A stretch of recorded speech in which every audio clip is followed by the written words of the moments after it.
Whitmore that's going to give a presentation, but I want to help you understand a little bit of context of what the city has been doing over a number of years related to parks, trails, open space. I mean, not too many years ago, about 6 years ago, the city created a Parks, Trails, and Open Space Committee. We have a number of those members of the committee that are here tonight. And the reason that they were formed, there's a variety of reasons, but to really have residents involved in advocating and providing input on the need and how we can pursue parks, trails, and open space. And so with that committee doing work, I want to just outline and give you context of what the city has done related to parks, trails, and open space, and talk about the planning efforts, talk about recent investments, and then briefly touch upon the land use application, because I know there's been a lot of information on that, but as the mayor mentioned, there are some limitations on what we can discuss because there is an appeal on that land use application right now. So let me just highlight things. Once again, I could probably talk for 2 hours about all the things that the city has done over the years, but I just want to give you some highlights of some of those things, and I'll go real briefly through this. So related to planning, there's been a lot of efforts even back when we originally became a city in 2005 about efforts related to parks, trails, and open space. Our general plan, which was adopted in 2005, in which we are in the process of creating a new general plan, talks about the importance of protecting foothills, view sheds, open spaces, for preserving and protecting natural open spaces, and looking for opportunities to connect parks, spaces, trails, and other opportunities for recreation. So the general plan, clear back from the beginning of the city, included those elements. We've adopted a number of master plans. The Bicycle and Trails Master Plan was adopted in 2016. It talks specifically about trails. Deaf Smith Canyon Trail talked about the importance of working with private property owners to negotiate ways to have legal trail access, creating area master plans, as well are some of the things that have talked about. Bonneville Shoreline Trail is important to Cottonwood Heights, and working with private property owners to have trail connections is another part of that. And then Ferguson Canyon Natural Trail, an increase in parking stalls. I'll get to that in just a minute. And then wayfinding signs and things that we could create. These are just some of the planning efforts that have occurred. Other adopted master plans, the Wasatch Boulevard Master Plan along the corridor there talks about, and that was adopted in 2019, creating a network of pathways and trails for transportation and recreation, leveraging existing trails and developing trail corridors are some of the elements in that plan. And then the Bonneville Shoreline Trail Access Master Plan in 2020 was adopted. Talks about identifying trails, access points, trailhead amenities for the Bonneville Shoreline Trail alignment.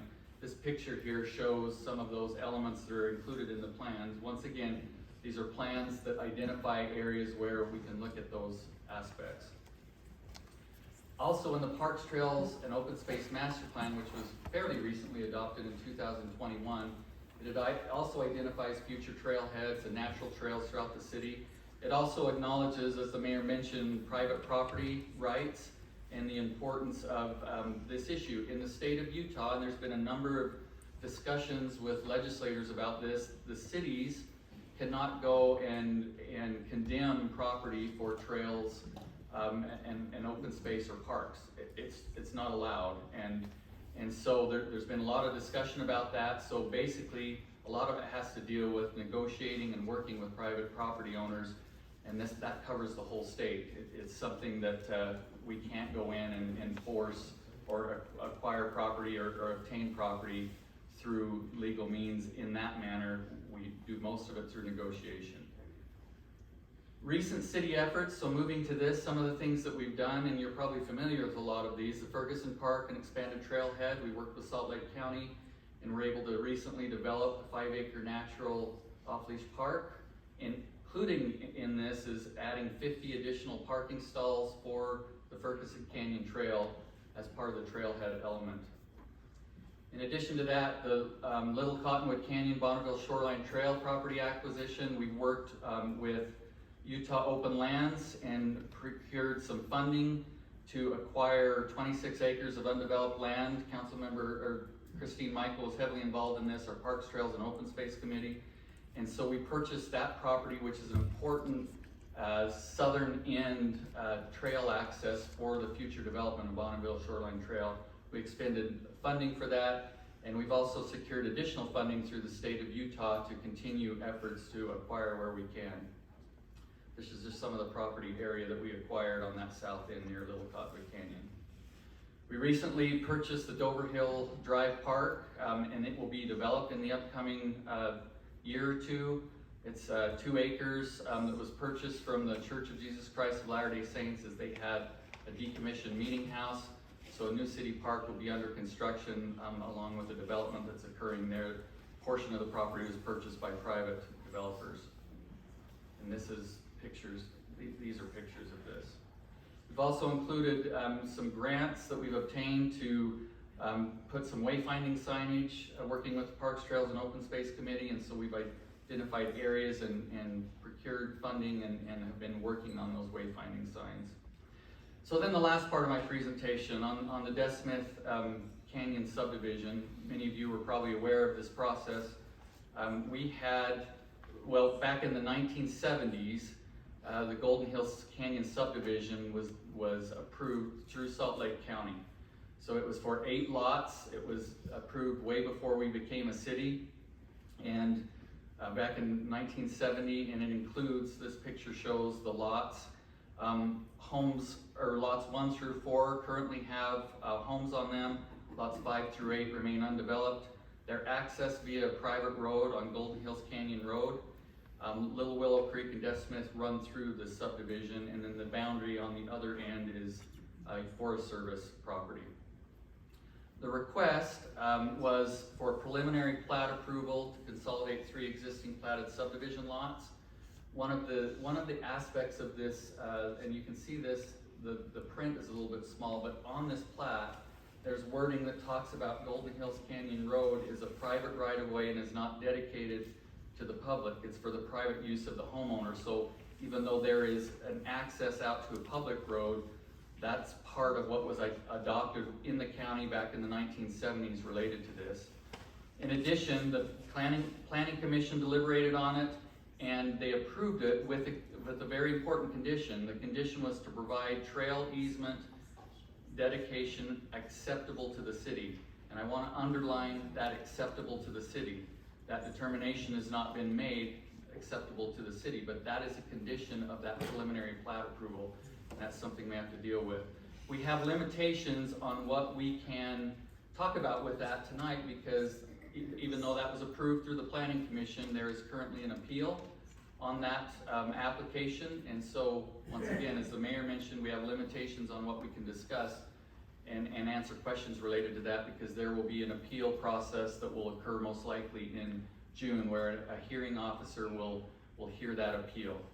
And so that is kind of the basis for these elements, and that gives you some of the context of the background. And so now I'm going to let Jordan Cullimore come up and talk a little bit about this issue related to trails and access. So I'll turn it to him.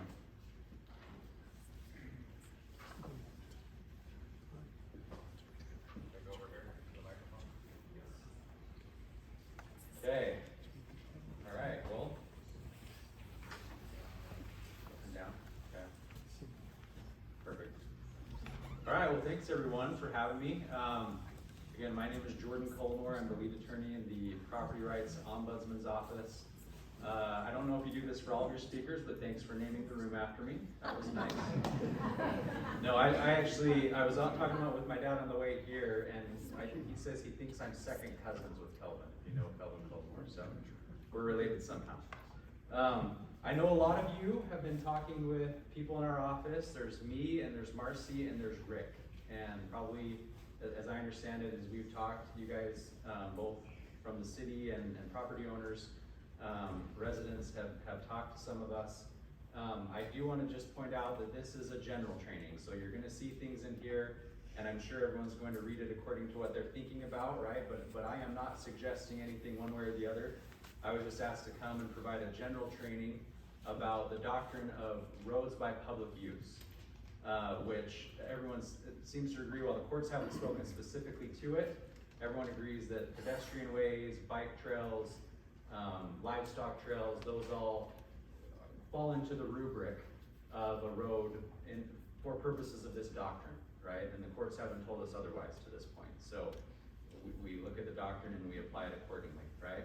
I'm aware there's an appeal, right? And my plan isn't to speak specifically to that. At the same time, I'm happy to answer any and all general questions and have a good conversation. Okay, so with that, and I don't know, are we reserving questions till the end? Yes. Okay, I welcome questions, but yeah, I'll bore you with lecturing for a minute before we get to that point, I guess. So just so you know who we are and what we do again, generally speaking, an ombudsman is a government-appointed individual who helps resolve disputes between government and citizens. So our office, the Property Rights Ombudsman's Office, was created in 1997. It was a one-man shop at that time, Craig Call, and it was focused primarily on eminent domain and helping to kind of level the power imbalance between property owners and government and when eminent domain occurs, which is when public needs private property for public use, right? The constitutional obligation is that just compensation is awarded, fair market value. So our office was created to kind of be a resource through that process and a dispute resolution service. And then over the years, we've obtained different and additional duties. In 2006, we started writing advisory opinions on land use applications and things like that. But yeah, that's just a little bit about us and what we do. And I'll put my contact information up here at the end. If you already don't have it, they're on our website, propertyrights.utah.gov. There's a lot of good information on there. If you don't already have our information, I'll put it up at the end, and we encourage everyone to contact us however you'd like, and we're happy to have a conversation with you offline or online. May I just interrupt for one moment? There's about 15 chairs up here. There's 35 of you standing. If anyone wants to sit, please come and fill these chairs. Then we couldn't say it was a standing room only meeting. But yeah, there's a lot of chairs up here. Okay, so just to kind of frame the conversation, what we are not talking about, in case any of you are aware, sometimes there's confusion because I call them roads by public use, roads by public dedication. So when we use the term dedication and abandonment, right, we're gonna see that a lot. That means that the private owner is dedicating to public use and abandoning their own use so that it's a public road, right? But sometimes these roads are called prescriptive roads. And so different terms are thrown around that have different meanings. What we're not talking about today are prescriptive easements, which is all just between private individuals, right? So it's when, if I have like a property that's behind another person and it's landlocked, and I use their property essentially without permission for 20 years, then I can get a vested right to continue to do that, right? We're not talking about those today. That's not this doctrine, okay? So with that in mind, what we are talking about is Utah Code 725104, public use constituting dedication. So how did we get here, number one, right? What is the origin and purpose of this? Why on earth is it, I'm the property rights ombudsman, right? So I talk about property rights. Why on earth is it that the public can gain private property without compensating someone for it, right? It's a good question. It's in the Constitution, okay? So it's something we need to answer. So the short answer is we're not completely sure, but this is the current state of the law, right? So it's been around since, as we in the research we've done, since approximately 1880. There's been this statute on the books that says that you can obtain public rights in private property without the need for compensation. The purpose we do understand to be, and it just said to encourage economic and resource development by allowing the public to use roads located on private property that have been established for long-term use. So my personal commentary is, back in the day, it was actually largely, it increased the value of property, right? If there was a road or you had access. And so my theory is that that's kind of the reason that this has been allowed and why it's on the books and why it is something that the law permits, is because the idea is that access promotes productive use of property, right? And it adds value to the property. In today's world, that isn't always the case, right?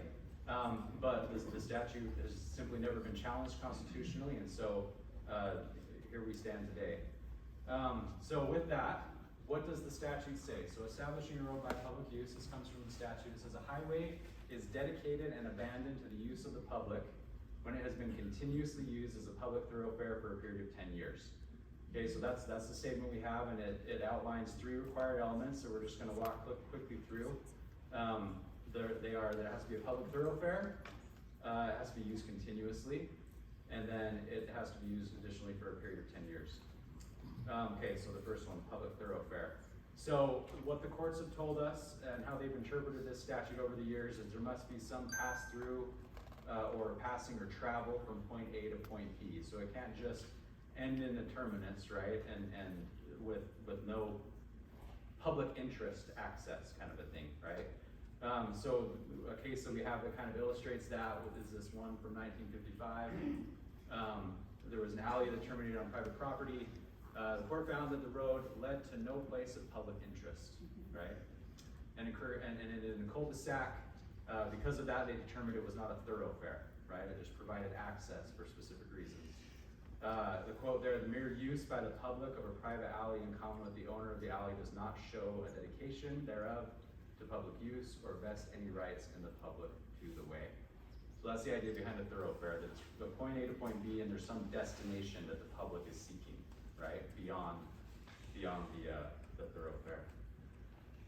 Okay, and the second part is the public. What constitutes the public? Who is the public? What class of people represents the public? And this has been discussed over the years and addressed and wrestled with. So if the public uses roads, you don't ask permission before you pull out onto a public road, right? And so there's this kind of inherent element in the public using something that they're doing without permission.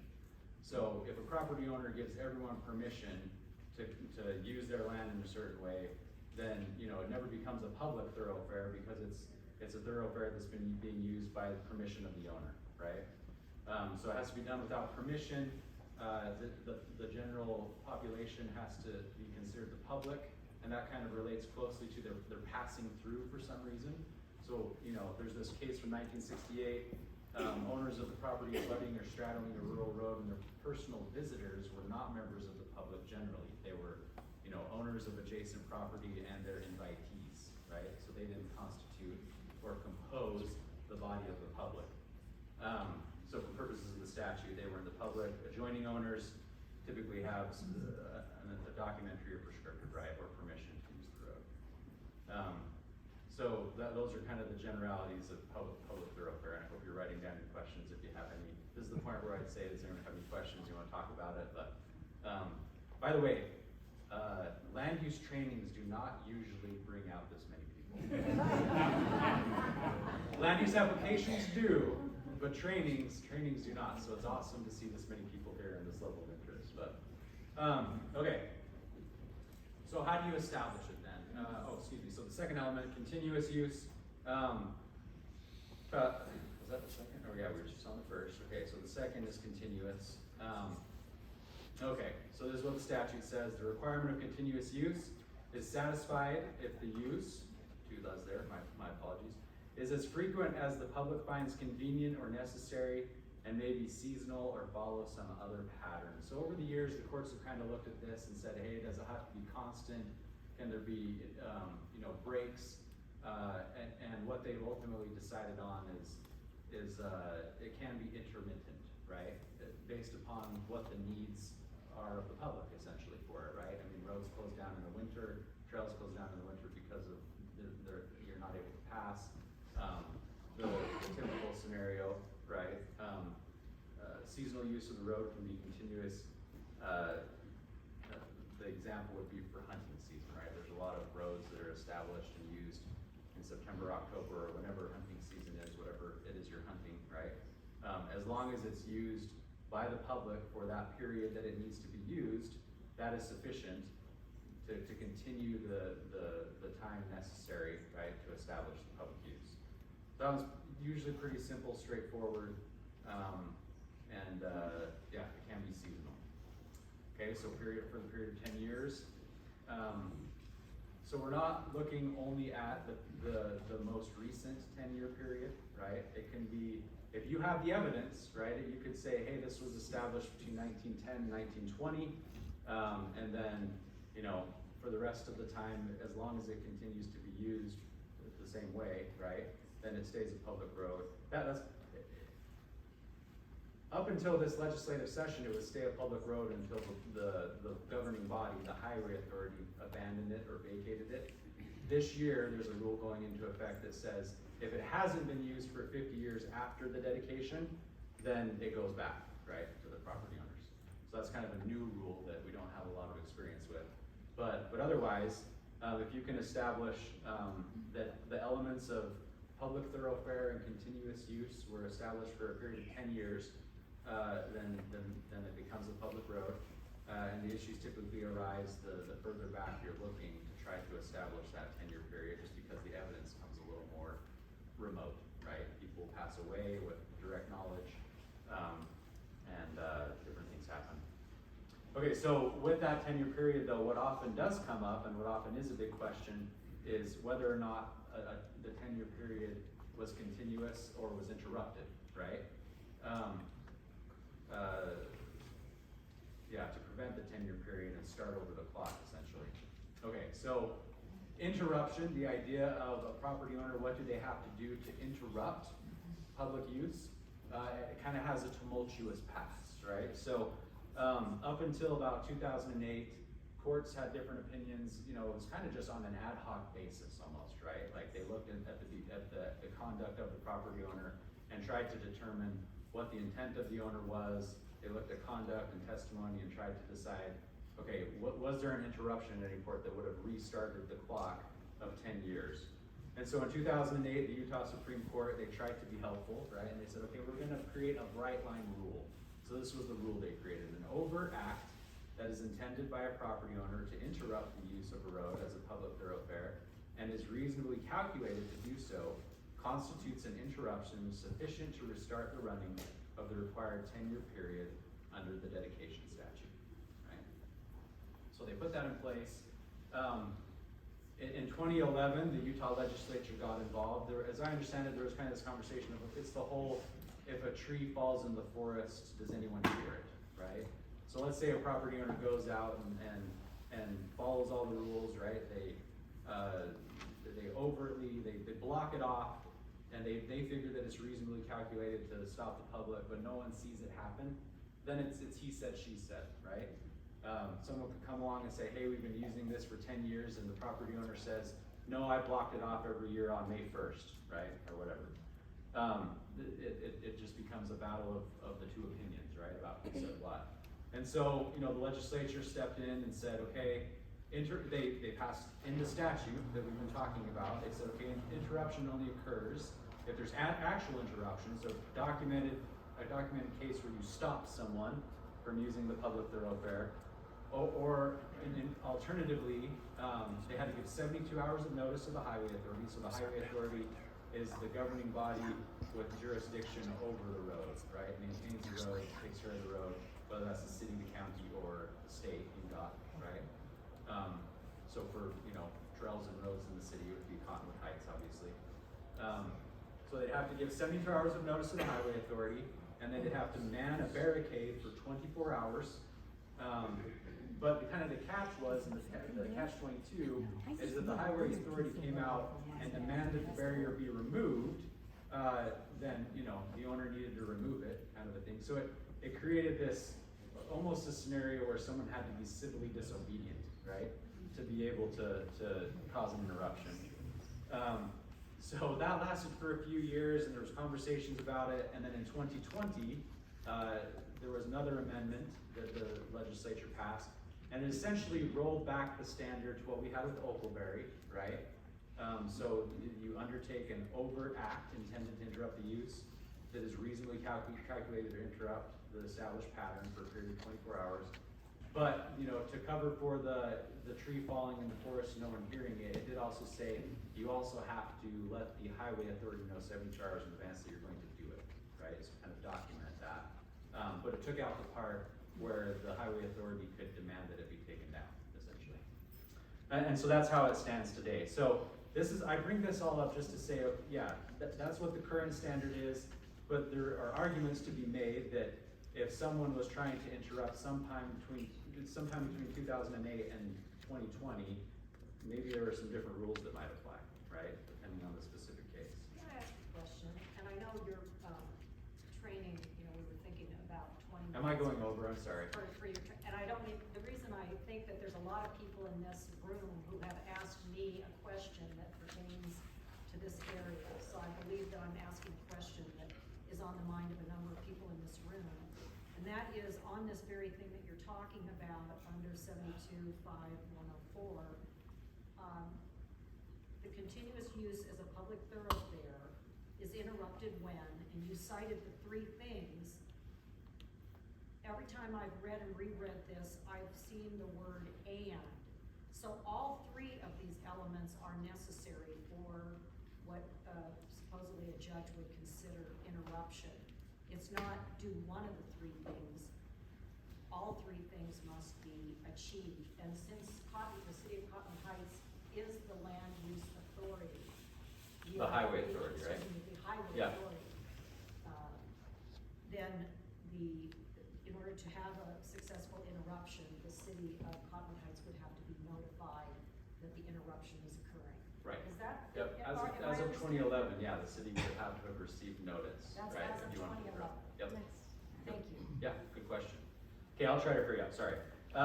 So really good, what if there's a dispute, right? So a lot of these roads, there are, I'd say many, maybe most, continue to exist and be used without dispute or formal action, right? It's kind of the whole let the sleeping dog lie, people just use it, everyone's fine with it, happy with it. But in the event there is a dispute, the question is, okay, whose burden is it to prove that the road exists? It lies with the person saying that there has been dedication, and the burden to prove interruption lies with the person asserting interruption, right? So those are kind of the burdens that the parties carry. Okay, perfecting a road by public use. So let's say there is a dispute and you want to get some certainty, right, about whether or not there is a road by use. That last line there is no, and we get this question a lot, there's no agency, an administrative or enforcement agency that you can go file paperwork, say, okay, I think a road exists here, and then they stamp it and say, yes, it does, or say, no, it doesn't, right? So there's essentially two ways that you resolve the issue. Either you get together with the parties involved, the highway authority, the property owner, and whoever is asserting dedication, and you work it out, right? And you come to an agreement, and then you execute that agreement, whether that's through an easement or a deed or a dedication plat, right? There's a lot of different ways you can formalize it through an agreement if you have everyone on the same page. But that's one way to get certainty, and then you have written documents, you're recorded against the property, and you move forward, right? If you can't do that, if you can't get the parties all on the same page, the only other way and the only other form you have available is to go file a lawsuit, right? So going to court, the party asserting dedication, they filed a lawsuit. There's a bill that was just passed this year that indicates the highway authority does need to be involved. There was a recent district court claim where, a group of property owners brought a claim against another property owner saying there's a public road here, and the district court dismissed the case because the highway authority wasn't involved. There's good reason for that, simply because let's say you go through years of litigation and it's established that there's a public road. The very next day, the highway authority, the city or the county or the state, can turn around and formally vacate and abandon it, right? And then it's gone. So you want to make sure that the highway authority is aware and on board. If they're not bringing the claim, then they have to even be named as a defendant in the matter. The starting presumption favors the record owner who holds title. Like we said, the burden of proving it is with the person asserting. Because the citizen's property rights are constitutionally protected and cannot be deprived without due process, the claimant must present clear and convincing evidence of the dedication. So I won't get too deep into it, right? But that's higher than the preponderance of an evidence standard, which is kind of the typical civil claim standard, just more likely than not. But it's less than the criminal standard of beyond a reasonable doubt. But it is a heightened standard beyond what you typically see in civil cases. So you need to have really good evidence that these elements have been met, and be relatively certain that they have. So what kind of evidence are we talking about? It has to be relevant, it has to be credible, it has to be factual. The typical type of evidence that the courts look at are testimony or written affidavits from property owners, users, people with first-hand knowledge. They look at aerial photography, other documentation. Regarding interruption, right? Signs and gates can be evidence, but they're not determinative, right? Especially if they can be interpreted to be talking about property beyond the road or something like that.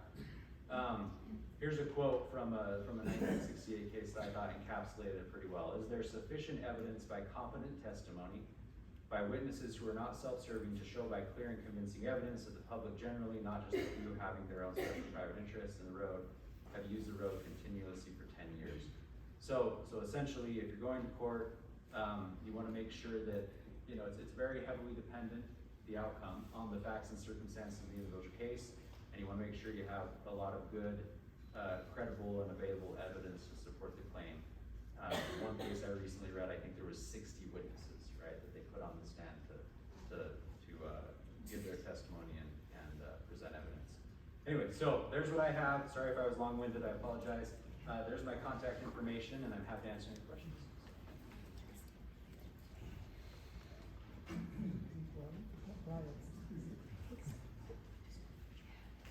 Okay, now we're going to get into questions and comments. I just want to outline how we're going to do this. We're going to be meeting till 8 o'clock, or before, depending upon the number of questions and individuals that want to talk. We have a group of people up here. Obviously, you know the mayor, Shane Topham's our city attorney, Councilmember Ellen Burrell, District 4 Councilmember. Councilmember Burrell and Mayor Wickers were instrumental in organizing this town hall and providing all this. So she is here. Then we have Jordan. Alex Earl, unless he wants to answer questions, he's just going to be running a timer. We want to give people, as many people, the opportunity to comment. And so in order to have comments, we're going to limit to 3 minutes, and I'm going to facilitate this. And I'll cut you off and move to the next person because we want to give everyone the opportunity. You obviously don't have to take the 3 minutes, but we're going to stay within those time frames, and I'm going to be fairly strict in that. If we encourage you not to repeat the same question or same comments, and you're encouraged to adhere to civility elements, no belligerent, personal, as it states here, impertinent, slanderous, threatening, abusing, or disparaging comments will be allowed. We want this to be a meeting that people feel comfortable in talking. And like I said, we'll be ending the meeting at 8 or a little bit before. So we're going to be very strict in this. You don't have to come up. We are recording this, so I am going to facilitate this, and I'm going to be fast. I'm going to bring a microphone, and you can ask the question, and I'll just call on individuals where I can. So we'll start with that. Anyone have questions? Start back here.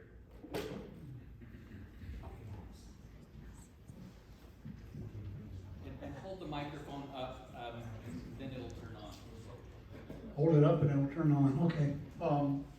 I'm not going to cover the section on the city plans and surveys that were done.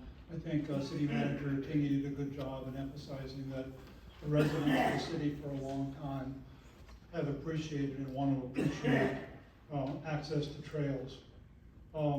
My opinion is that obtaining easements for Jeff Smith's Canyon and a future BSD connection is best done using the tools that the city has.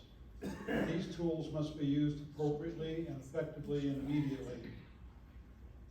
I think the city needs to increase funding now to carry out the city-approved plans. And I don't believe we can wait for fortuitous grants to come our way.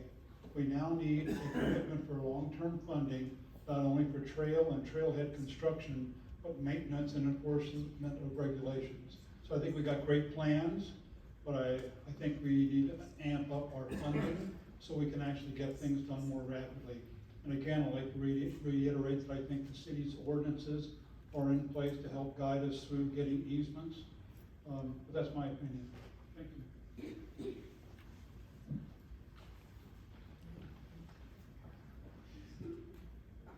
Hello. Oh, geez, sorry about that. My name is Perry Barlow. I'm the chair for the Utah chapter of Backcountry Hunters and Anglers. We're a 501c3 based out of Montana, numbering about 100,000 members and supporters. Here in Utah, we have a strong and passionate membership base who are sportsmen's voice for public lands, waters, and wildlife. Access to those public lands is a key tenet to our organization, and currently access is in jeopardy along many locations across the Wasatch, both front and back, not only for hunters, but for all recreationalists. Our organization wishes to comment today to protect access to both Deaf Smith and Little Willow via easement to the U.S. Forest Service parcel, which is owned by all Americans.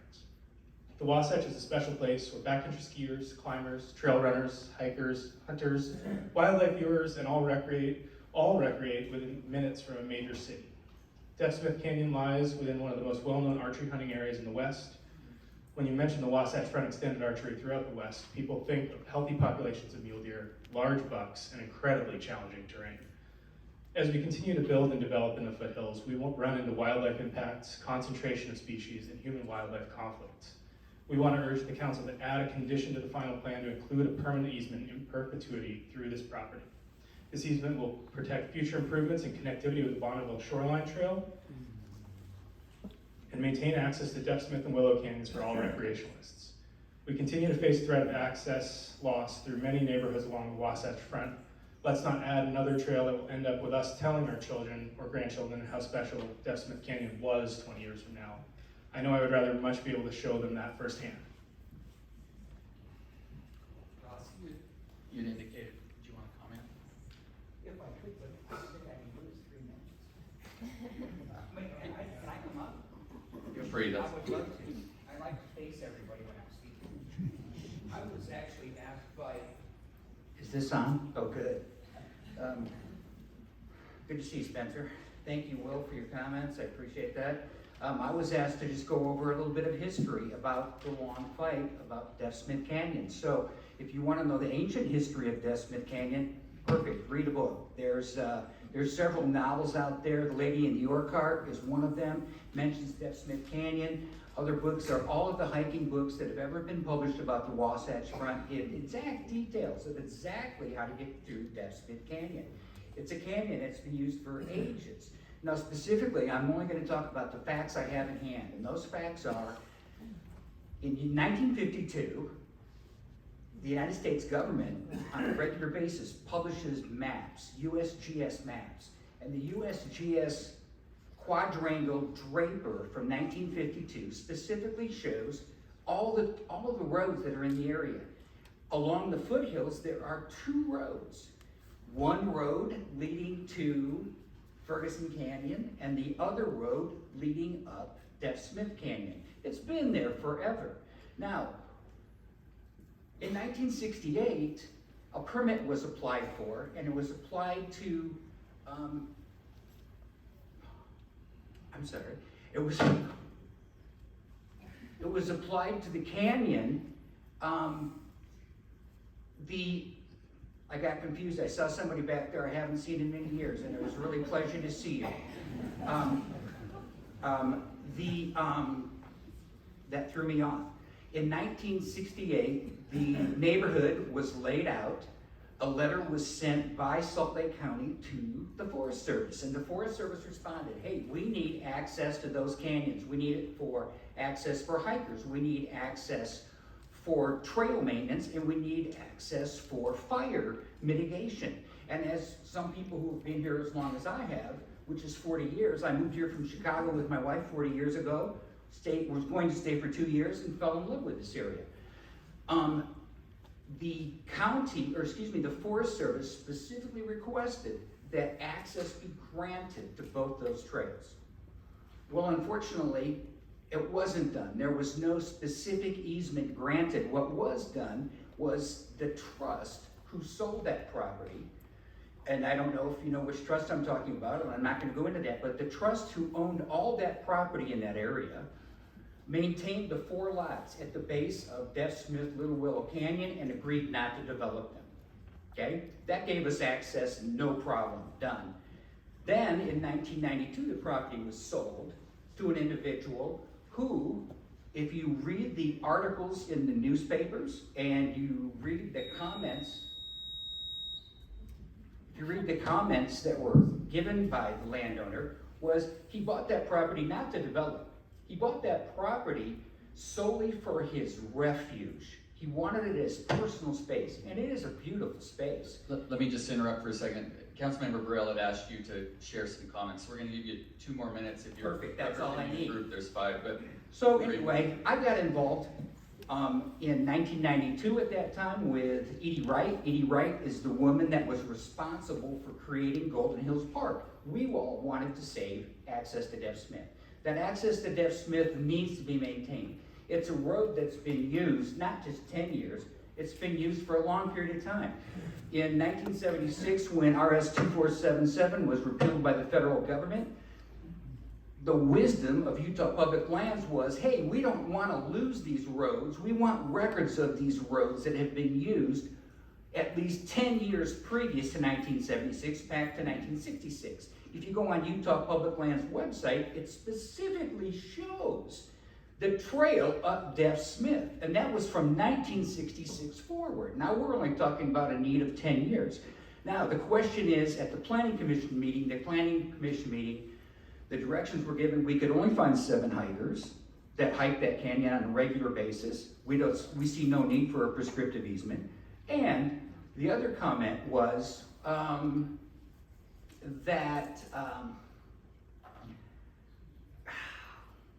Christine, what was the other comment? Oh, it was a land use issue. It's a land rights issue, and they had to give the person the right to combine those 3 lots. I disagree with that. I don't think it's a public right. The meeting we had with the county in 1992 gave our concerns. Present at that meeting were Randy Horiuchi and Jim Bradley, who were on the county commission at that time. And the solution to the problem in 1994 was that if there was ever a request to develop that land, the demand for an easement of the current road would be followed. Now you're questioning all these things. I have a full packet for all you folks that gives all this meeting. It includes all of the minutes and all of the maps. Recently, we did a geofencing. We've only been doing this for 30 days. So go to our website, deafsmith.com, interesting. And we have one more thing, geofencing we did over a 3-year period. In a 3-year period, what we found was 6,000 people with their cell phones turned on and their location turned on in their phone. There was 6,000 people that hiked up one of those 2 canyons. That's all I wanted to say.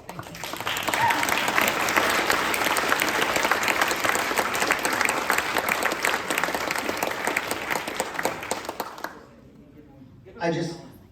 I live at the mouth of this, so I want to continue a little bit on what Ross is saying.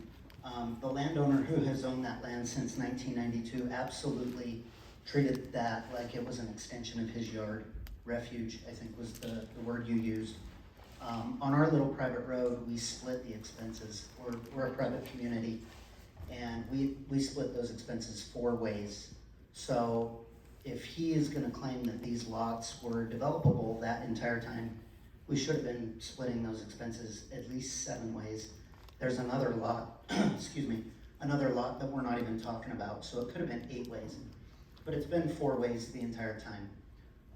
3 summers ago, the water department came and did renovations on the pump house that pumps the water to our homes. And that pump house sits in my front yard. I'm sure a lot of you heard about this because we had some issues with that. When they did that, we reviewed the contract for that pump house, and the contract clearly states that that pump house was designed from day 1 to supply water to 4 homes. So I asked the water department at that time, the gentleman who lives up the street technically owns 5 lots. If he ever wanted to develop those lots, what would he have to do? And they told me that he would have to pay personally to expand that pump house to up its capacity.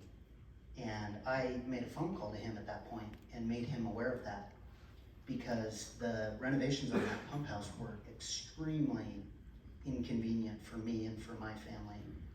There were weeks of no access to our driveway, trucks in and out, on and on. And he expressed no interest at that time in spending any money on the pump house for that purpose. So to me, what Ross said about that being a refuge makes perfect sense. Obviously, the public has had a prescriptive road. I've used it for 35 years. Obviously, we're gonna talk about all these things, but I wanna point out some things that other people don't know. So the pump house is a big one. The other one is, as the public has come up more and more, there is already an easement right above my house. It's a utility pipeline, and it's where the water is pumped out of that canyon. That, for many, many years, was a game trail. But as the public started using that easement to access Deaf Smith Canyon, the cougar and all the other game that were using that trail, the buck that this gentleman was mentioned, actually created another game trail higher. And now, because the public is being pressured not to come up there, they're using that game trail.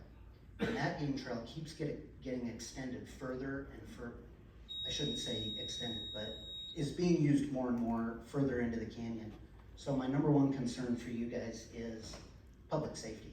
The cougar are on that trail. I see them all the time, and the public are now sharing it. Thank you. I'm gonna be moving back and forth around the room, so we can hit as many as we can. Just to touch on the previous two gentlemen, my name's Shannon Cochran, live in Cottonwood Heights. Been hiking Deaf Smith for close to 30 years. And also a wildlife concern. It's a very narrow canyon. There's a reason those individual properties were never developed. They're not very developable. If they get combined into one property and that property owner decides to fence their property, it cuts off more thoroughfare for wildlife. And I want to ask, is there going to be an environmental impact study done on the area related to use by wildlife? Because it's just going to keep pushing them further away. We need more green space. Stop blocking the canyons with giant homes. Thank you.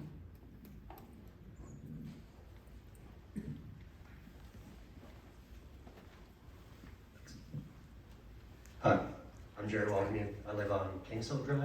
I'm right below one of the trails that is used to access the canyon. I love hiking Deaf Smith. I don't want to trespass. So I want to see a peaceful resolution to this issue. I've been trying to get people, along with some others in the community, to answer a survey about their use of Deaf Smith. So I'm going to share those results with you all. As of yesterday, we had 303 total responses. The first time a person claimed to access it on the survey was 1943, pretty long time ago. Median year is 2010, because that 43 is really skewing our average, I think. 47% of those people, 142, claim to use it at least monthly. So there's quite a few people. There's a lot of foot traffic going into this canyon and using the access points through the foothills. 39%, 118 of users access via that like utility road. That's the lower one that was just talked about there. And then, like I said, there's an upper trail that's getting more used. 23%, 26% just go up through the private drive. 57% left comments. I'm happy to anonymize those and share them with the city. There's some not so nice ones in there, though. I think you're all used to that type of behavior. And then lastly, I think it's important, 176 people left addresses, 116, 66% in Cottonwood Heights, 13% are in top of the world. What that shows to me is that this isn't a Cottonwood Heights issue, fixing access in our foothills. It's a broader issue. It's not even just a top of the world issue. People use this canyon, they want to recreate in it.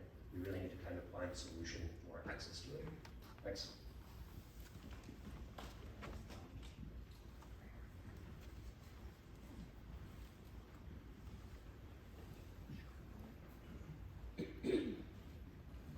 My name is Brad Yates. I'd like to speak about the usage of the Wasatch Mountain Club's history in Deaf Smith Canyon. Our first documented usage in Deaf Smith Canyon goes back to 1929, the first hike. The first time I ever went up Deaf Smith Canyon was 1993 on Wasatch Mountain Club hike, led by Dennis and Karen Caldwell, who had had a history of leading up to Twin Peaks, up Deaf Smith, for about 20 years at that time. So the documented history of the Wasatch Mountain Club, just there for using that canyon, we have the documentation in our ramblers that go back, clear back then. The Wasatch Mountain Club published a map in 1993 that had a trail access into Deaf Smith Canyon. So that has been published for 41 years and is still available to the public. So we do have very strong documentation of continuous public use in Deaf Smith Canyon.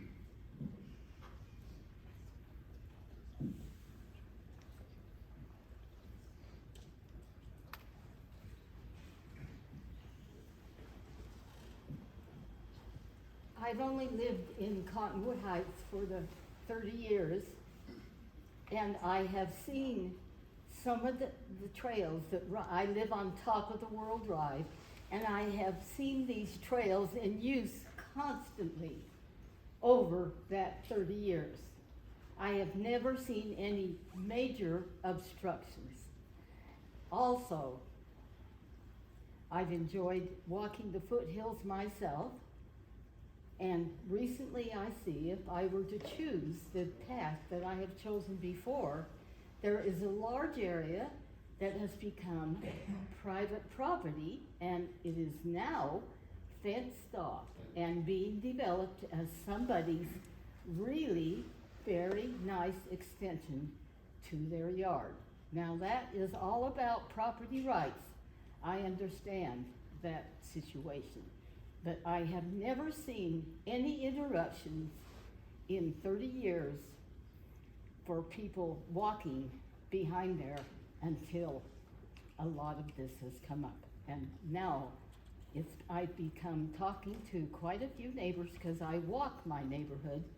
I get the general idea that it is not as easy for them as it has been in the past.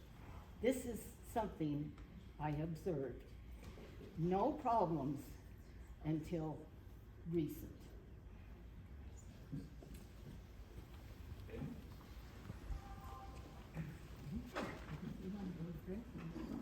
Hi, my name is also Shannon. Okay, so several years ago, Cottonwood Heights City Council explored the possibility of asserting the restrictive road status for several of these trails. I think that in my mind, it's pretty clear that there's ample evidence that these trails to the east of Wasatch, not only Deaf Smith, are prescriptive roads. And the city, in their initial investigation, they only found 7 trail users to step forward, and they determined that there wasn't sufficient evidence. And I'm looking around tonight, and I see ample evidence that these trails have been used for a significant amount of time to qualify for prescriptive roads. And so I guess my ask here is, can the city commit to reopening that evaluation? And ideally, I would, like the best option for this scenario is that the city can sit down with landowners, because they do want to respect landowner rights. There's a lot of love for these trails. I think that we can come to an amenable agreement there are 3 landowners, from what I understand, that really are at play. One of them, the bank, involving not only the access to Deaf Smith, but a lot of the trails that we treasure. So that's my big ask tonight, is that the city, I think that you misunderstood I was one of the 7 that you interviewed. And I feel guilty that I let it drop back there, because I think the city misunderstood how much we value these trails.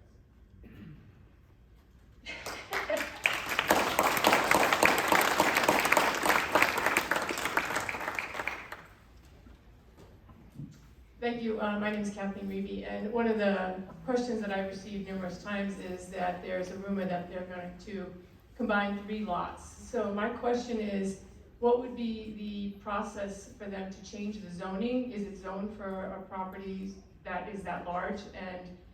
And how would we prevent that zoning from happening if that was going to happen? Why don't you direct your question to someone. This is interactive, so you can direct a question. I don't know who the expert on the zoning would be, so how would we, would the zoning have to be changed by a vote, or how would that happen? That's the question again. Oh, so my question is, I've received lots of emails about the zoning of them building a piece of property that is three lots large. And if it's zoned for a certain amount and a certain size, would they have to apply for a zoning change? And how would that go about? Because that would be something that would infringe on people hiking. So that would be my first question on how we maybe stop this big piece of property if that's really happening. Well, just a response on that, if they want to go beyond what the existing zoning is and build more dens or right now it's residential, and Mike Johnson's back there, he can help me with this. But they would have to go through a process of a rezone, which they could either request it, or as it goes through a general plan process, the city can look at that as well. But it would have to go through the property owner. Go ahead, Mike. Yeah, so right now, our zoning ordinance has minimum lot sizes, not maximums, just speaking generally. So changing the zoning designation would change essentially the minimum lot size you could develop on. Typically, if you're consolidating multiple small lots into a larger one, you don't run into zoning issues for maximum lot sizes.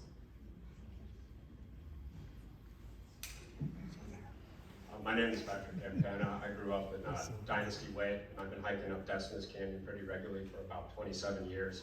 I just want to say I would love to see a legal access point for the public to go up there. It's about as beautiful as big or little Cottonwood Canyon. It's a massive area, and I just think that we need to provide that to our community, to our children, and to the people that come to live here. As awesome as it's been to not really have many people up in that canyon over this time, we just, it's too beautiful of a place to allow to be cut off like that.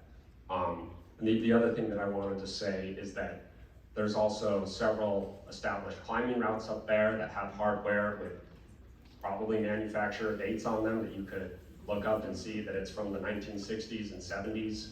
So again, that will show use from there, and multiple carvings and trees with people's names in the cirque at the base of Broadmoor Twin Peak that date, back 40 years. So there's just ample evidence that the public's been using that.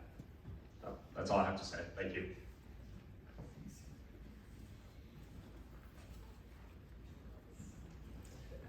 I agree with most of the comments, and agree with Shannon there that I feel terrible that I haven't been involved. And it's hard to go backwards. It's hard to go back.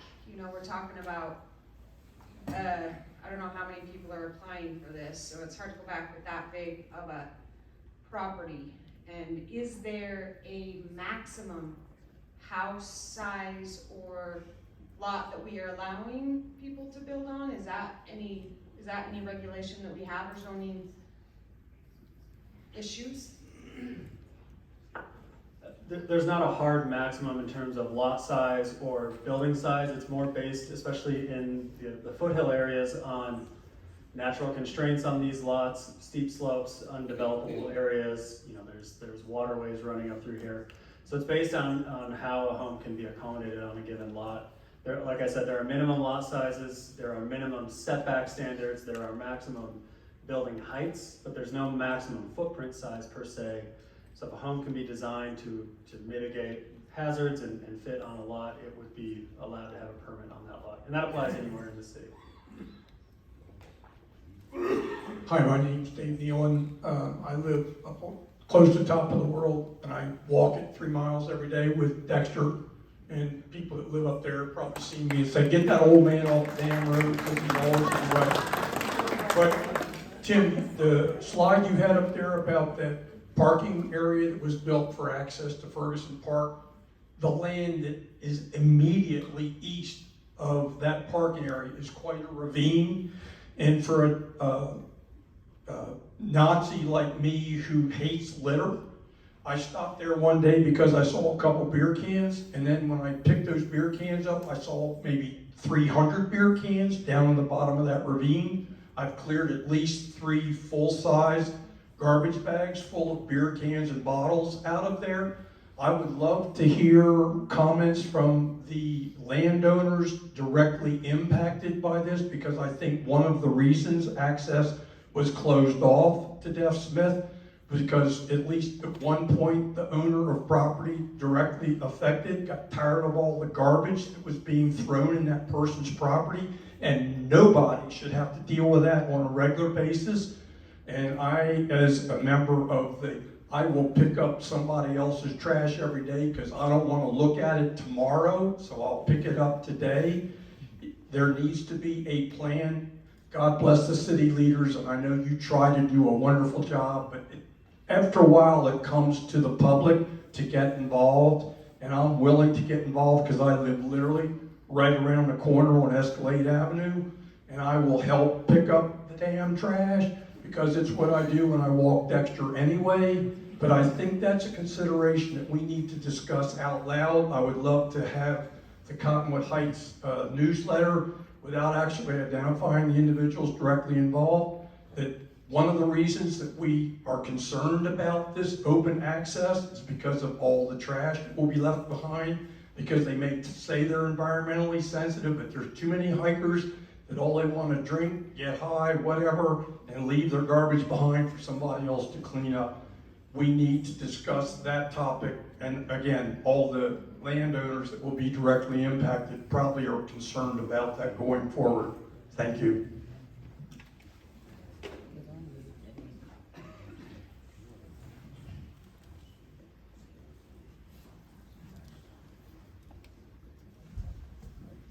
I believe that stewardship of our land, of open space, is very, very critical and important. And I know for myself personally, I have hiked Death Smith Canyon many, many times with my grandchildren, and then I take other kids in the neighborhood periodically. And I see it as a treasure to help children appreciate our land, the varied ecosystems that are within that land, and care for the plants. And one of the things we've noticed as time goes on is that it's harder and harder to see wildlife in that area. And another thing that I have noticed over time is that there is never, at least in the winter, there's never been a time I've been up there where there's been an unbroken trail. People are using that environment, people are using those trails, and there is evidence. And I do want the Cottonwood Heights, we say that we're a community that values education and our open space, and the place we need to start is with our kids and helping them appreciate what we have here. So thank you.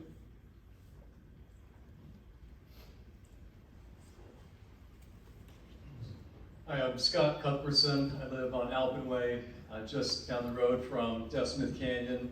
My 3 girls and I, we hike it regularly. That's one of the reasons why we came to this area, was access to our magnificent outdoors. We have a number of folks in this room who have been hiking this trail for decades, and they love our natural environment. I'll say that the rising generation cares for it even more, and that's what our family believes. And if there's any discretion in the process while respecting individual property rights, if there's an opportunity to make a judgment on preserving this access for future generations, I would just hope that we do everything we can to preserve it for the generation that's coming. Thank you. I was informed there's an individual over here. I'm gonna let you talk now, and then I'm coming. Right over there. Hello, my name is Elsie Porter, and me and my family have been hiking this trail ever since I was 7 years old. I am 11 now, and every time we hike the Deaf Smith Trail, we bring our 2 dogs. And ever since we brought them, they have been healthier, happier, and fitter.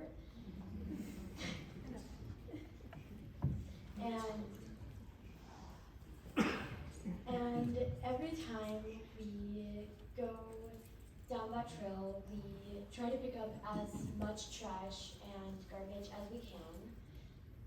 And it has just been a beautiful place to see wildlife and to do nature walks and just to full experience of nature. There are some other trails that have not, that I guess are not as, embracing as that trail. There's the Lisa Falls Trail, there's the Demet Falls Trail, and the Silver Lake Trail, which is really just you walk on a board. It's not the same experience as actually getting to walk on a dirt trail that has been walked many times before and still gets that feel of nature.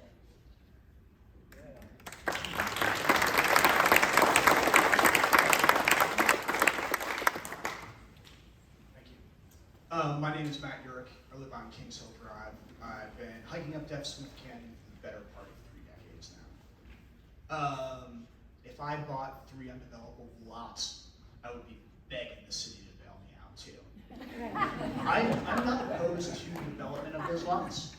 What I would like to see in doing that, there's a common sense solution that resolves this for all of us. And there's probably one that exists. And only allowing development that would be contained on the buildable portion as a plotted now lot. My question, I think, for the ombudsman is if the conditional approval to replot these lots impacts the regulations that suggest there is a prescriptive easement there. If the use or foundation is changed, do we still have the right of way that I think we can all agree exists? Should I respond? Provisional one is the right word. So basically you're asking if, as far as the approvals, whatever happens with them, does that impact or have an influence on the purported prescriptive rights? Yes. No, they operate, as I understand it, they operate completely separate from one another, right? So you have your land use approval process, the city's job there is to make sure the proposal complies with the city rules, right? And then separate from that, you have real property law, right? And, property owners working things out. And usually the two don't cross one another and a land use approval. Again, like I said in the presentation, right? The courts are the only ones that have the ability and the authority to decide questions of ownership, right? So the city doesn't have the ability to do that. They can just look at it and say, does this comply with the requirements, right? Recognizing I don't have a full understanding of all the facts of the situation, right? But generally speaking, that's the case. So does that answer the question? Yeah, more or less. Okay. That's better than sometimes, right? Yes, thank you. I'm Jim Bradley. You referenced me earlier with Randy Botorici. I go back a long ways, and one of the most fun tenures of my political life was 1990 to 1994 when we had a commission form of government, and you could do a lot with just one more vote. Maybe not the most democratic form, but nevertheless,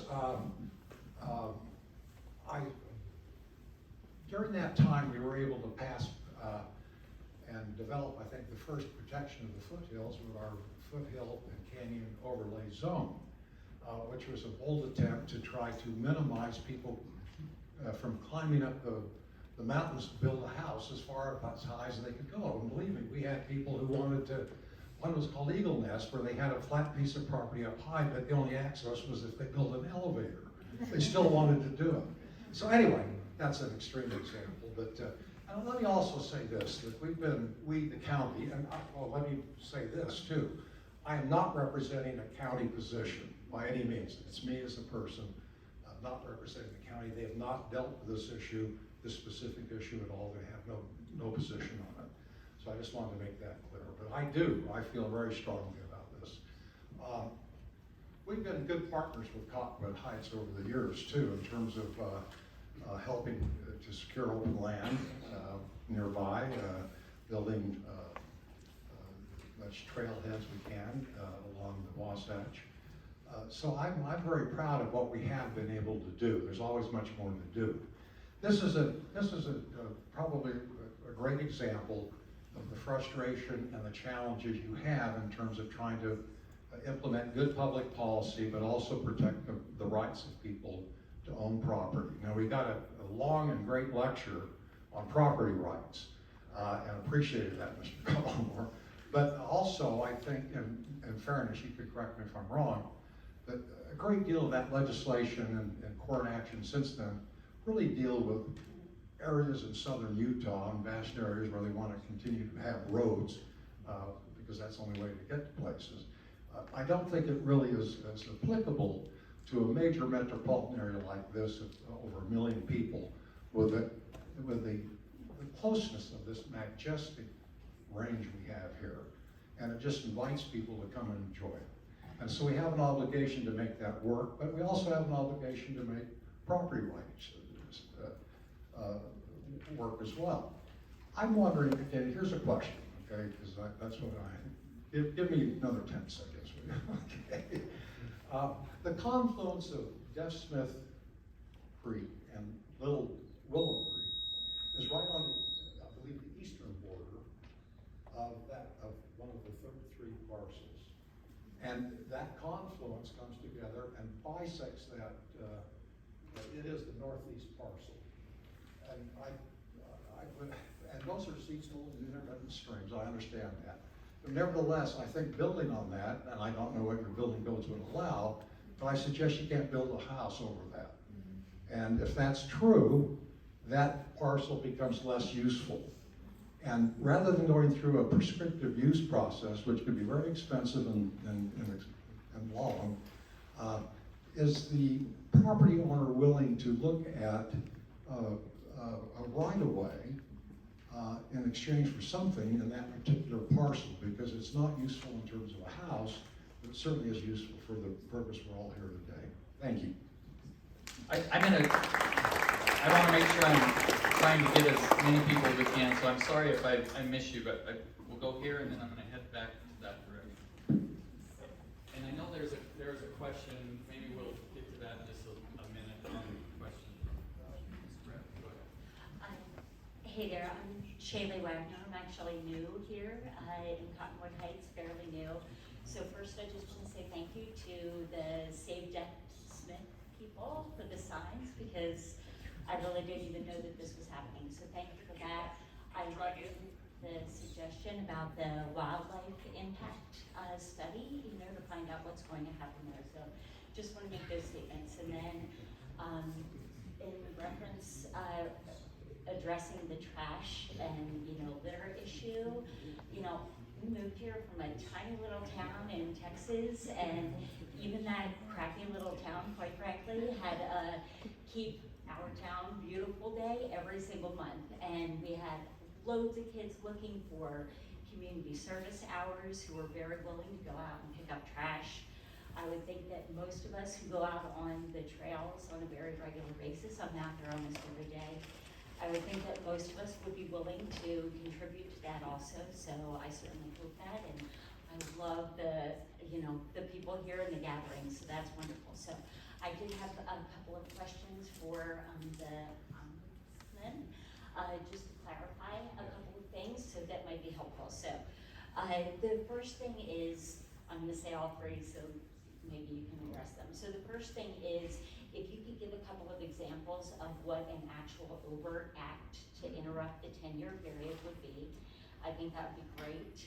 And then when you reference the 2020 amendment, it said that an interruption can occur if it's a minimum of 24, or if it's over 24 hours. So does that mean it could be an interruption that's strictly 24 hours and 1 minute? Does that constitute an interruption over a 10-year period? So that's another one. And then the third question I had was on your evidence side. It said, which was talking about what could that interruption be. So does a homeowner only have to put up a no trespassing sign? Is that enough? Do they need to put a big fallen tree, down to stop access? So what exactly, what would that look like, and what are the minimum requirements that we would expect to come into play, if a homeowner is looking to actually interrupt that access? So this. So yeah, real brief, overt act, and there's a lot of different opinions about that, right? But essentially, yeah, you're blocking it off. So you're putting up a gate or something like that, right? I think it's that simple. So it has to actually block it, it Yeah. can't just be signs. Right, no, yeah, sign, because especially signs can be interpreted by users, right? Trail, that, oh yeah, don't go off the trail, right? So you have to show, no, I don't want you on the trail, right? So do they get to abandon cars? Yeah, I think so. That's, some people would consider that a gate, right? And then the 24-hour period, yeah, I mean, if you do it for a 24-hour period and 1 minute or however long, what that does is it resets the clock, right? So then the public would have to use it for another 10 years beyond that without any further interruptions, right? The idea being, you know, these are rules of repose, right? So the idea is the property owner has never had a problem with it, and so we're going to let it stand, right? But this is how a property owner says, no, I don't want this to happen, right? And they reset the clock over and over.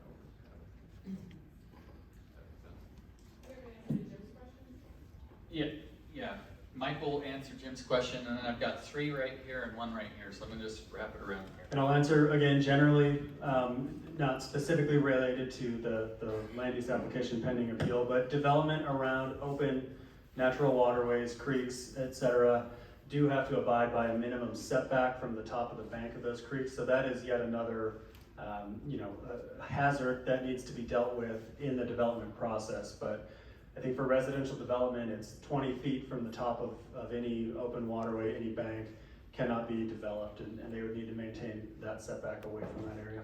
At its highest point? There's a calculation for how to measure top of bank in the ordinance. I don't have it in front of me, but typically, yeah, where the top of the waterway is, not just where the water sits, even on high flow, but the top of the banks of the waterway itself.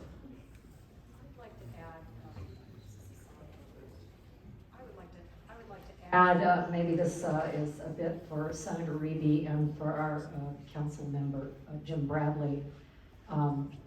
The Cottonwood Heights has an ordinance, 12.24090, it's called Trails. And I think it's worth everyone in the room realizing that this is what is guiding, as I understand it, our planning department as they work with this consolidated lot. The subdivider, which in this case refers now to this landowner of the 3 consolidated lots, shall dedicate or, at the city's option, grant a public easement for trails necessary to provide public access to public lands and other trails shown on the city's general plan or adopted area master plans or required by the Planning Commission. Trails shall be located so that the route is feasible for both construction and long-term maintenance. Insurmountable physical obstructions shall be avoided. The specific location of the trail right-of-way shall be verified on the ground before approval of the subdivision, or in this case, a building permit. The amount of land required for trail dedication without compensation shall not exceed 5% of the land within the subdivision, in this case the lot, excluding trails located within a standard street right-of-way. Hey there, my name is John. I live in Cottonwood Heights. I'll spare you I've been up the canyon for 30 plus years speech because I think everyone here has one. My question is, what are we doing right now? It sounds like everyone is trying to defend that there is public access. I heard we had a whole beginning of this, a lawyer give us a bunch of stuff without giving an opinion on it. Like, who's making the decision? And maybe you guys can answer this now. So is this such that the landowner has made a request and it's under review and somebody, maybe this council, maybe you, I don't know who makes a decision, yes, you guys have a right to go up there because you've been doing it for 30 years, or no, you don't. I'm just trying to understand, and maybe most people here do, what is the process, who makes the decision, or has the decision already been made that we don't have access and people are here to prove we have used it, so we're fighting now that we can have access? Who's making the call here?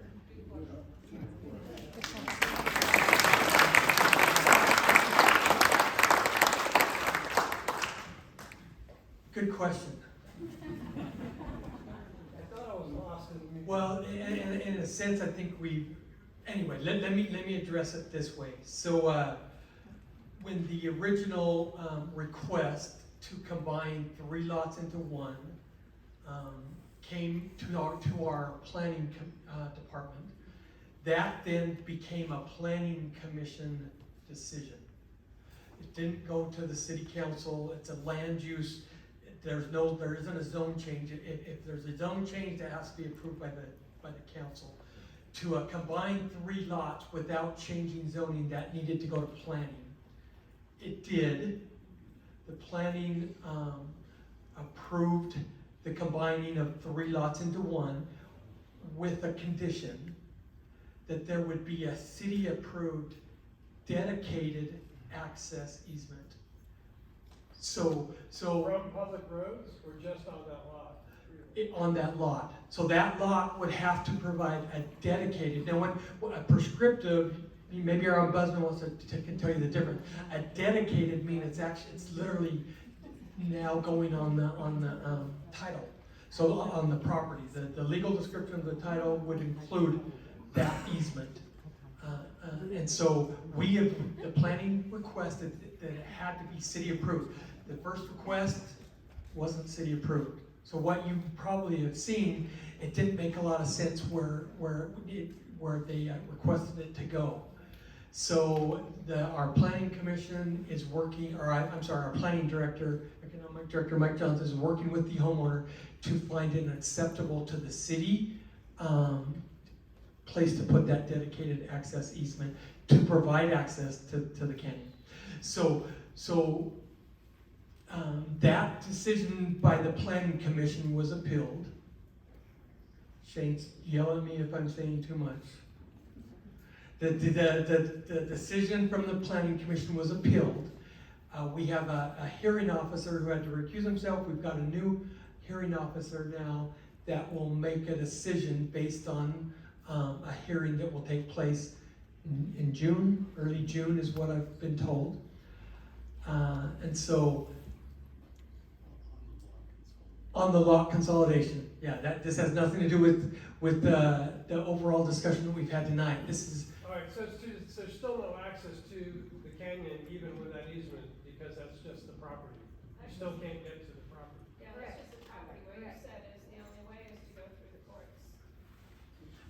So that is a separate, you're right, it's a separate question.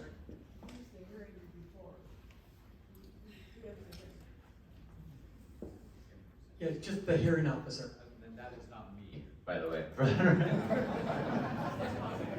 City contracts with a land use hearing officer to allow for appeals, if that makes sense.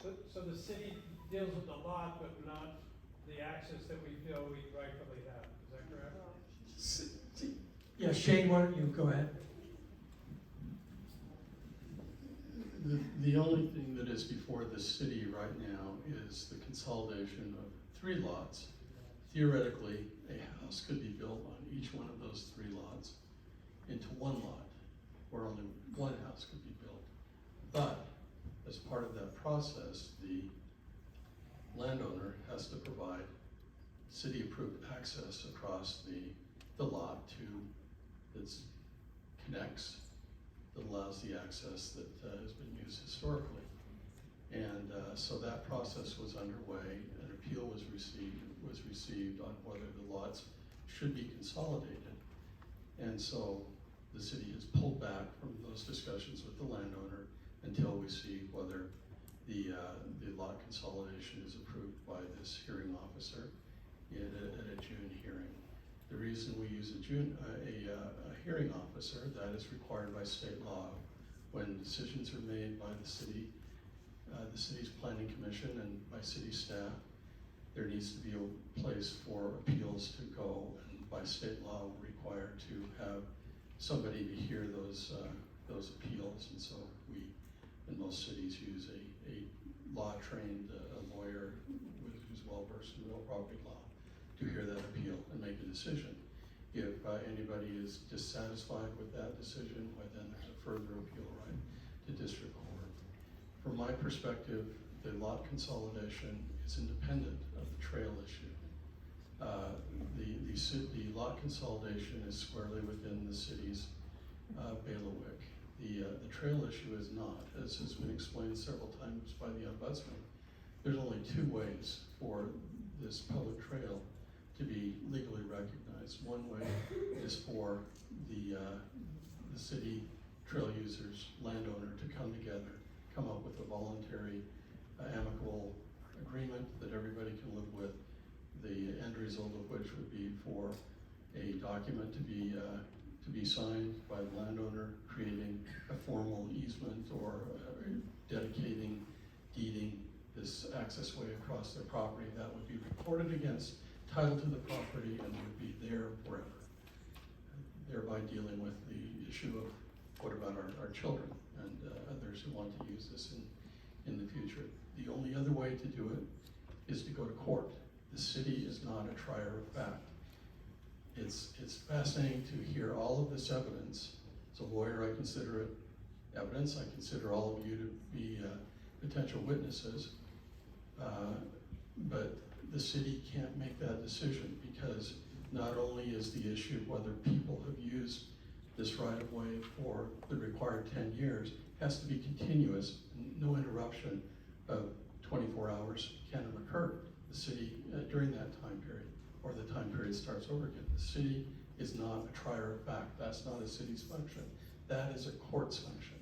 So that is why if a voluntary agreement with the landowner can't occur, and we are hopeful that if this consolidation were to occur and be approved, why then we could come up with an agreement with the landowner who's wanting to consolidate to find a way for them to use their property and for the public to continue to be able to pass over it to access Deaf Smith Canyon. But short of that, it's going to court. Individuals have the right to bring the lawsuit. Under the new law that's going into effect on May 1st, the city has to become a party to that lawsuit. But it isn't the city that has to bring the lawsuit. Any one of you could bring it and claim that there's a public road there. If the city's joined, well, then the court would ultimately have to make a decision. Jordan, I don't know if you disagree or agree with what I've just said.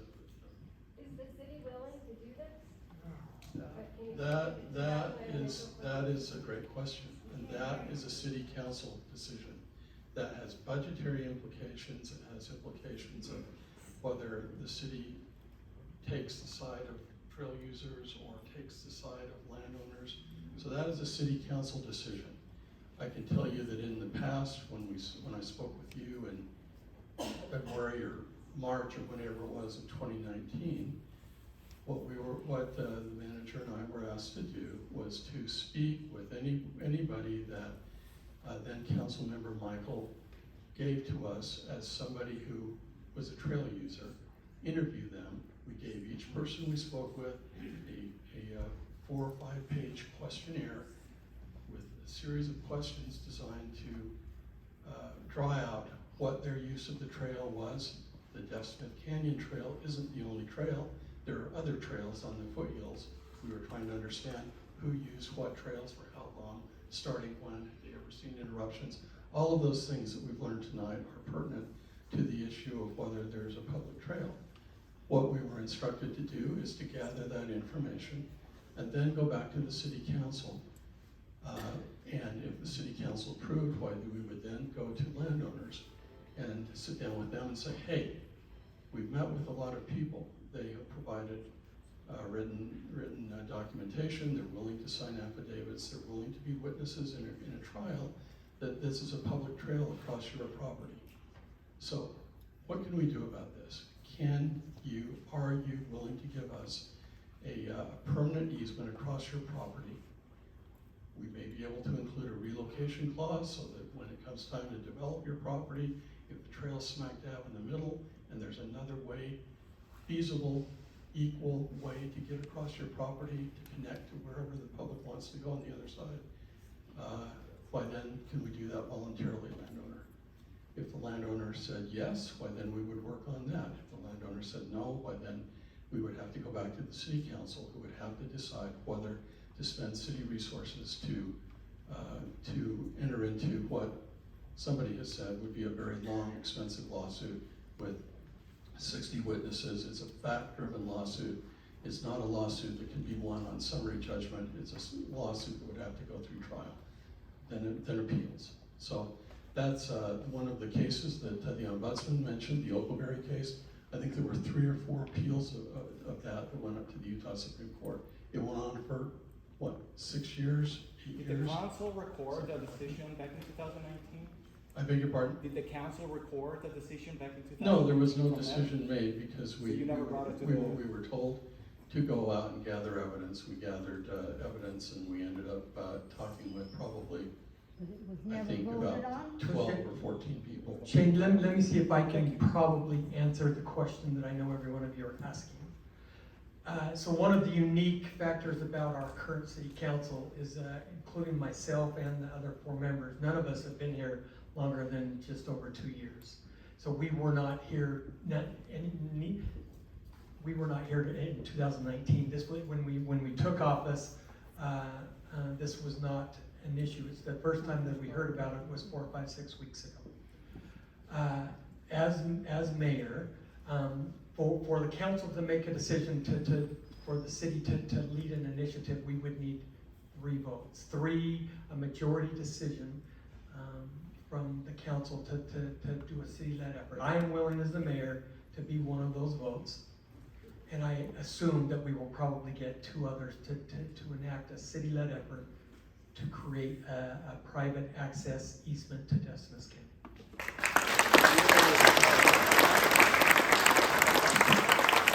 Okay, so we have about 15, a little more than 15 minutes, and then we're going to be wrapping this up. As I mentioned in that slide, if you have other questions or comments, you can send that to officials. But I have 3 individuals here that have been waiting for a while.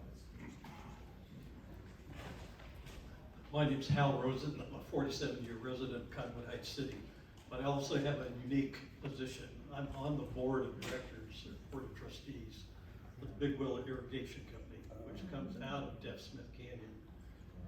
We service approximately 700 Cottonwood Heights residents with water, secondary water. The biggest of which is the cemetery Memorial States. The homeowner is going to have to deal with us on some things. We actually have a recorded easement dated in 1967, given by the developers of the Golden Hill subdivision, that gives us an easement through there. We're the only ones that have got a written easement to cross that property.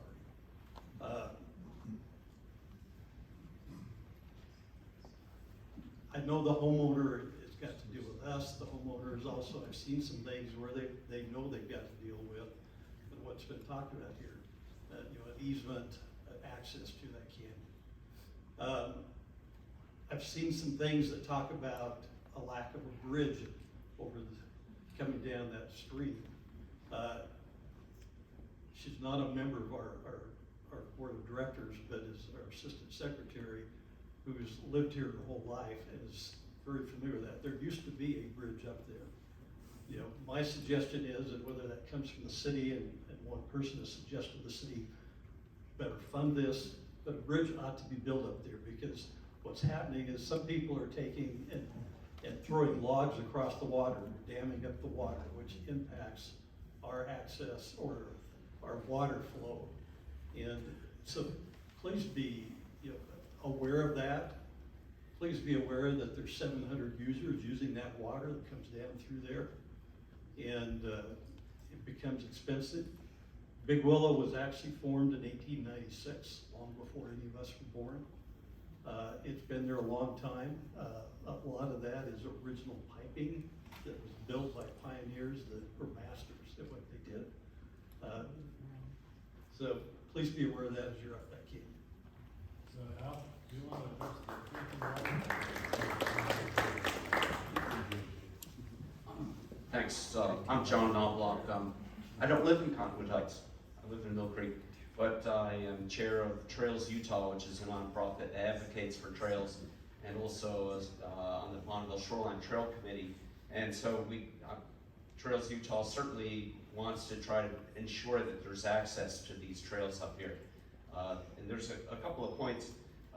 First, Ellen, thank you for clarifying. I was going to say this, that the sensitive lands and trails ordinance requires that if somebody's going to subdivide or the opposite, consolidate parcels, they need to give a trail easement.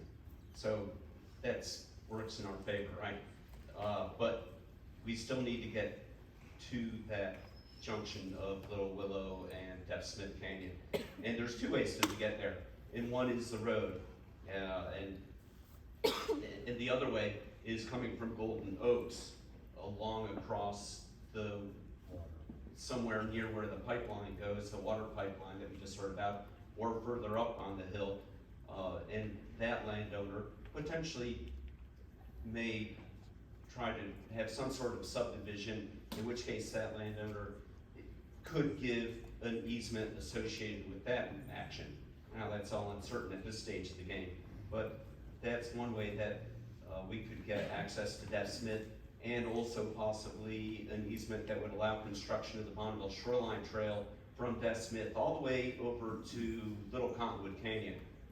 The Bank America First Credit Union is under some talks with Utah Open Lands, which might result in a trail easement or potential purchase of lands that would give a route for the Bonneville Shoreline Trail to get all the way over to Little Cottonwood Canyon. So that would be great. That'd be half of that trail.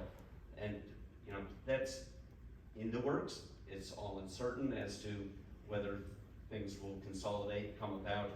But I guess I have one question for Jordan on the prescriptive road statute.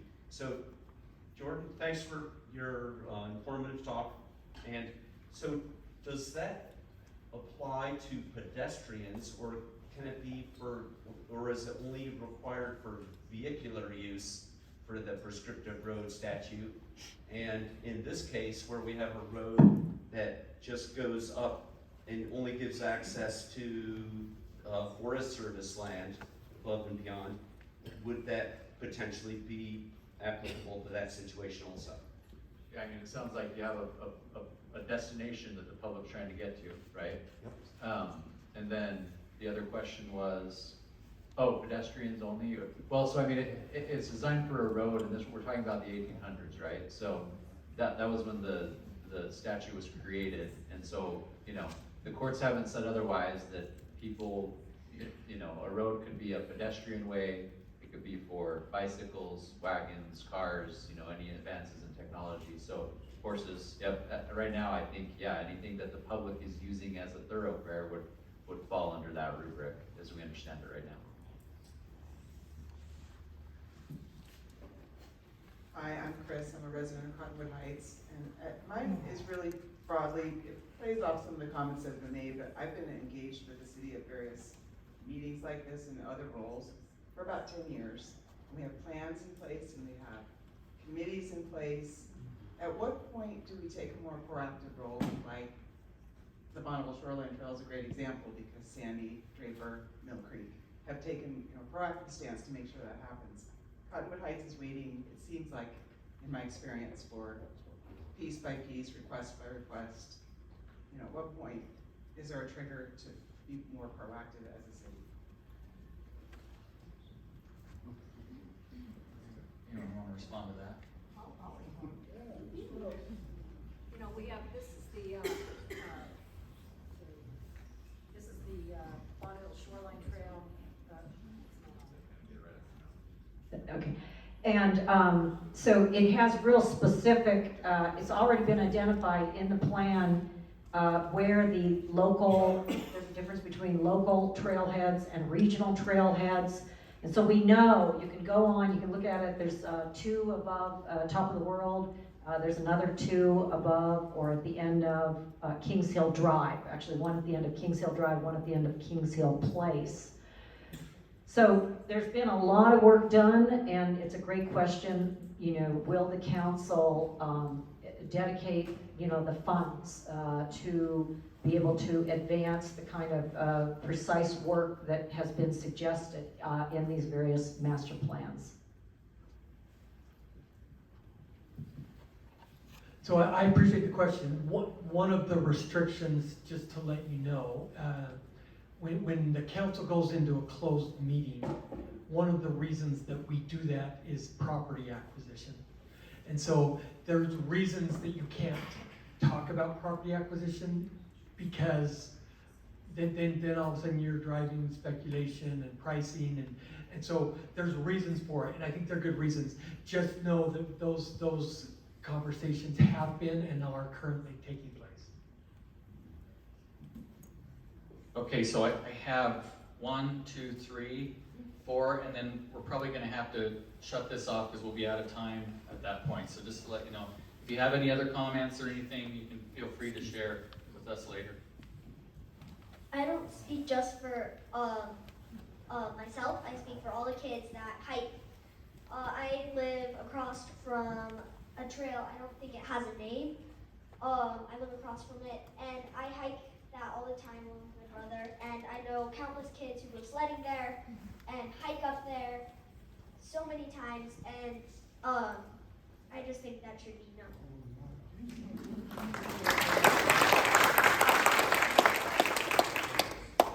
Hi, thanks. This is a picture that I took, I presented to the city council probably 4 years ago. It's a picture of Little Willow. You can look out there if you choose. We live on Golden Oaks Drive, just a couple houses down from the start of the utility road, and we see at least 5 people each day. It's constant every day.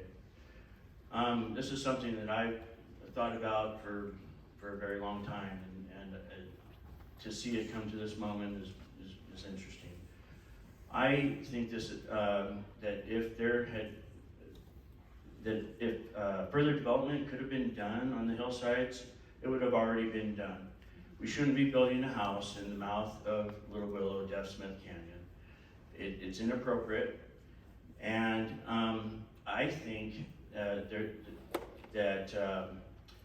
additionally, at the top of our road, we are also, a lot of people aren't discussing it, potential houses being built there also, which would be right in the way of the prescriptive road at that location. What I propose is something that nobody's mentioned, and it may not, maybe the homeowners, the property owners don't want to do this, but I think that the city should find the money, maybe Utah Open Lands, and we purchase that land. Those lots would not be developable unless they were consolidated into one lot from 3. That junction in the canyon is crucial for any future trailhead, not just to get from the neighborhood to the canyon, but to create a trail access to the north and to the south. The city already did this, already purchased property in the Despain property, which is around the bend of Little Cottonwood Canyon. They built that with an anticipation that in the future there would be trail access. We need to be connecting that line to the mouth of Little Cottonwood Canyon to Big Cottonwood Canyon. I think that the homeowners, I keep calling them that, the potential homeowners, should consider maybe buying a house or building a house somewhere else and looking into selling their property, get their just due, get back what they put into it, and to have the city own this property. And then if we do not do an adversarial relationship, we should consider purchasing easement rights from the neighborhood to the canyon.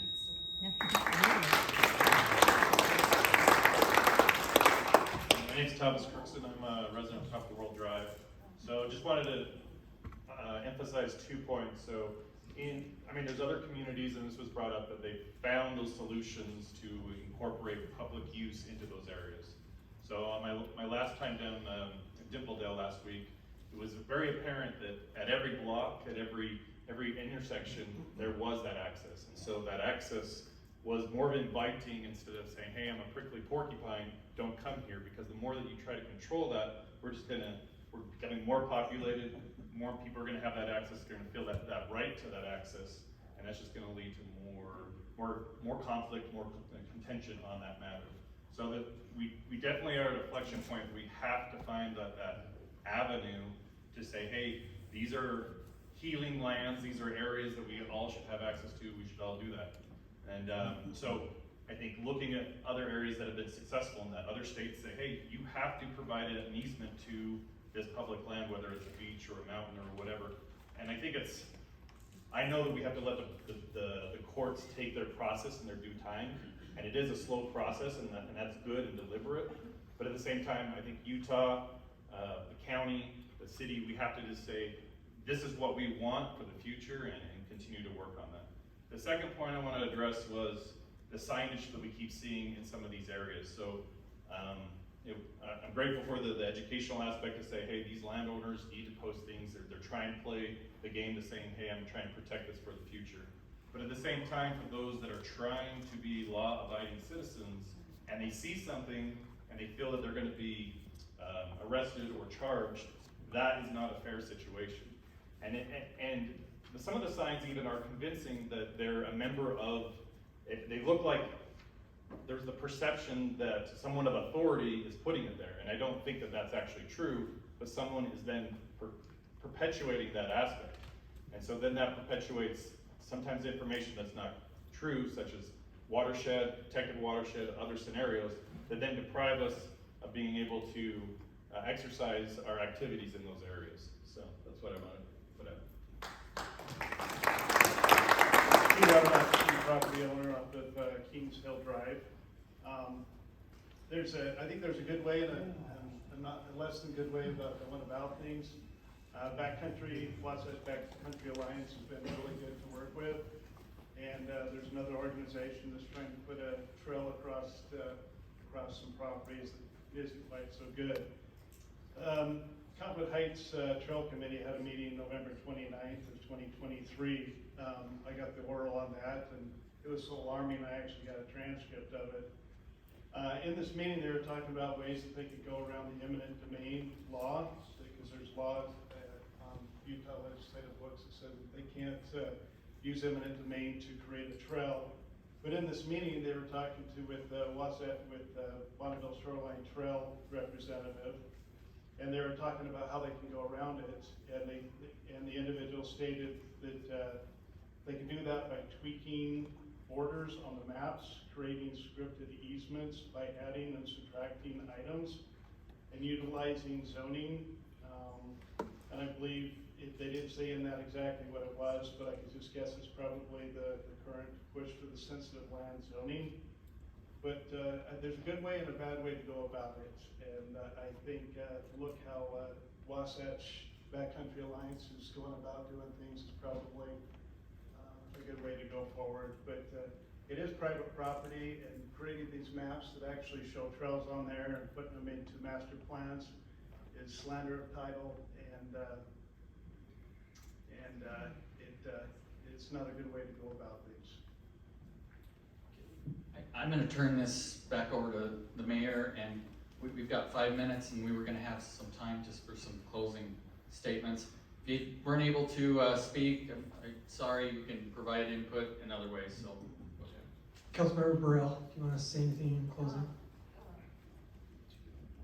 Well, my intent for putting this town hall meeting together was to give everyone a chance, and I hope I was not impolite to our ombudsman, who we are so appreciative that you came, Jordan. But I feel that I've somewhat failed because I see some people in the room who did not get to say their piece, and for that I apologize. I'd like to give 1 or 2 minutes to Eric Cron, who has raised his hand for the last 30 minutes. Could you give a brief remark, and then I'll pass on.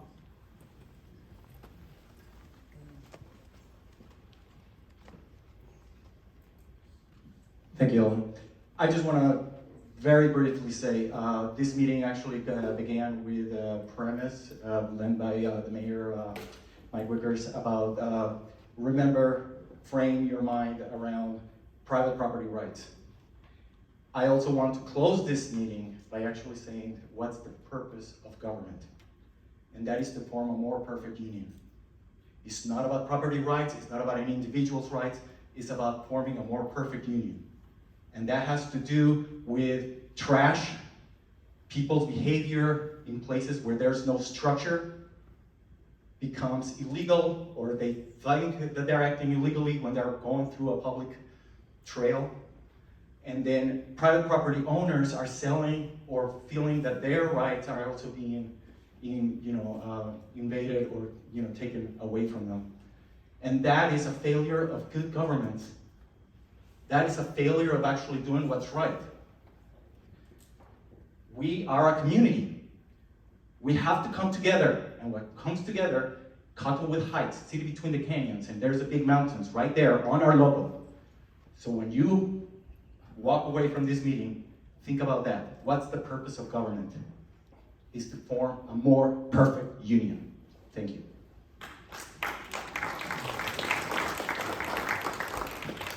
So, any other comments?